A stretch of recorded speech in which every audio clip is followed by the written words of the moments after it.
tahukah kalian ketika hukum tidak dipatuhi atau dilaksanakan, kekacauan dapat terjadi di semua bidang kehidupan. Setiap orang bisa berbuat seenaknya atau menghalalkan segala cara untuk mencapai tujuannya. Akibatnya keamanan, ketentraman, dan ketertiban sulit terwujud. Nah, agar hal-hal tersebut tidak terjadi, perlu dilakukan proses perlindungan dan penegakan hukum. Mari kita simak video ini hingga akhir.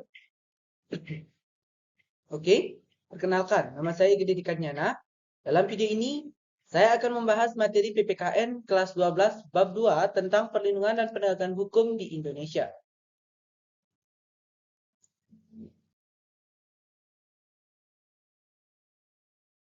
Oke, pengertian hukum. Hukum ini berasal dari bahasa Arab. Hukumun yang artinya menetapkan. Di dunia akademis, istilah hukum lebih sering dipadankan dengan istilah ius. Ius yang dituliskan adalah peraturan perundang-undangan. Jadi, hukum bisa diartikan sebagai norma, baik yang tertulis maupun tidak tertulis. Menurut Kamus Besar Bahasa Indonesia, peraturan atau adat yang secara resmi dianggap mengikat, yang dikukuhkan oleh penguasa atau pemerintah, undang-undang, peraturan, dan sebagainya untuk mengatur pergaulan hidup masyarakat.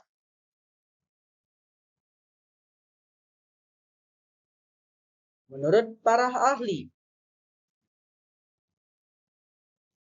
hukum menurut para ahli, Immanuel Kant, hukum merupakan semua syarat di mana seseorang mempunyai kehendak bebas, sehingga biasa menyesuaikan diri dengan kehendak bebas orang lain dan menaati peraturan hukum mengenai kemerdekaan. Menurut Prof. Dr. Von Kant, hukum merupakan segala peraturan yang mempunyai sifat memaksa, yang diadakan untuk mengatur dan melindungi kepentingan orang di dalam masyarakat. Nah, menurut Aristoteles, hukum merupakan kumpulan beraturan yang tidak hanya mengikat, tapi juga hakim untuk masyarakat, di mana undang-undang akan mengawasi hakim dalam menjalankan tugas untuk menghukum para pelanggar hukum.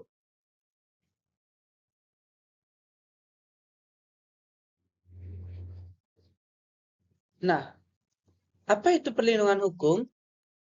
Menurut Andi Amzah, perlindungan hukum dimaknai sebagai daya upaya yang dilakukan secara sadar oleh setiap orang maupun lembaga pemerintah, swasta yang bertujuan mengusahakan pengamanan, penguasaan, dan pemenuhan kesejahteraan hidup sesuai dengan hak-hak asasi yang ada. Sedangkan Simanjuntak dalam artikelnya yang berjudul Tinjauan Umum tentang Perlindungan Hukum dan Kontrak Prancis mengartikan perlindungan hukum sebagai segala upaya pemerintah untuk menjamin adanya kepastian hukum untuk memberi perlindungan kepada warganya agar hak-haknya sebagai seorang warga negara tidak dilanggar. Dan bagi yang melanggarnya akan dapat dikenakan sanksi sesuai peraturan yang berlaku.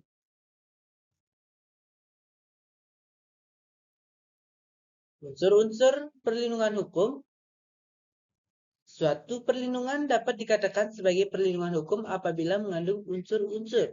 Antara lain, adanya perlindungan dari pemerintah kepada warganya. Jaminan kepastian hukum berkaitan dengan hak-hak warga negara, adanya sanksi hukuman bagi pihak yang melanggarnya. Nah, selanjutnya adalah penggolongan hukum. Menurut bentuknya, hukum dapat dibagi menjadi hukum tertulis dan hukum tidak tertulis. Hukum tertulis adalah hukum yang dicantumkan dalam berbagai peraturan perundangan. Hukum tertulis ada dua macam, antara lain A. Hukum tertulis yang telah dikodifikasikan seperti KUH Perdata atau Bürgerliches Gesetzbuch dan Kitab Undang-Undang Hukum Pidana. Kodifikasi adalah pembukuan bahan-bahan hukum yang sejenis secara sistematis dan lengkap dalam satu kitab undang-undang. Dan yang terakhir B, hukum tertulis yang belum termodifikasikan, misalnya hukum perkoperasian. Nah, sedangkan hukum tidak tertulis adalah hukum yang masih hidup dalam keyakinan di masyarakat tetapi tidak tertulis. Disebut hukum kebiasaan. Hukum tidak tertulis tidak termaktub dalam suatu dokumen, tetapi diyakini dan ditaati oleh suatu masyarakat tertentu. Dalam praktek kenegaraan, hukum tidak tertulis disebut konvensi. Contoh, pidato presiden, tradisi, adat istiadat, dan kearifan lokal.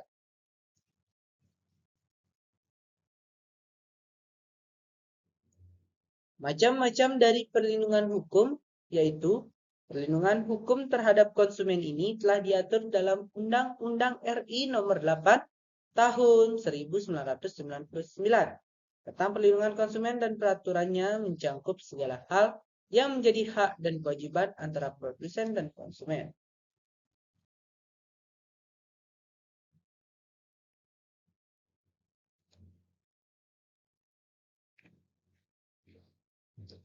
Dampak perlindungan dan penegakan hukum, ada tegaknya supremasi hukum,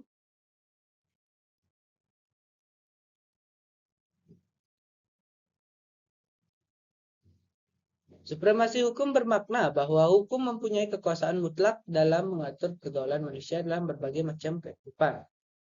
Dengan kata lain, semua tindakan warga negara maupun pemerintahan selalu berlandaskan pada hukum yang berlaku. Tegaknya supremasi hukum tidak akan terwujud apabila aturan-aturan yang berlaku tidak ditegakkan baik oleh masyarakat maupun aparat penegak hukum. Kedua, tegaknya keadilan. Tujuan utama hukum adalah mewujudkan keadilan bagi warga negara. Setiap warga negara dapat menikmati haknya dan melaksanakan kewajibannya, merupakan wujud dari keadilan tersebut. Dan yang terakhir, mewujudkan perdamaian dalam kehidupan di masyarakat. Kehidupan yang diwarnai suasana yang damai merupakan harapan setiap orang. Perdamaian akan terwujud apabila setiap orang merasa dilindungi dalam segala bidang kehidupan. Nah,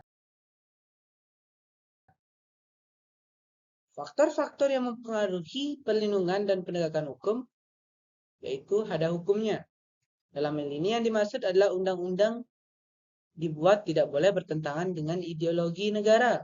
Serta undang-undang dibuat haruslah sesuai dengan kebutuhan dan kondisi masyarakat di mana undang-undang tersebut diberlakukan. Kedua adalah ada penegak hukum, yakni pihak-pihak yang secara langsung terlibat dalam bidang penegakan hukum harus menjalankan tugasnya dengan baik sesuai dengan peranannya masing-masing yang telah diatur dalam peraturan perundang-undangan. Yang ketiga ada masyarakat. Masyarakat lingkungan di mana hukum tersebut berlaku atau diterapkan.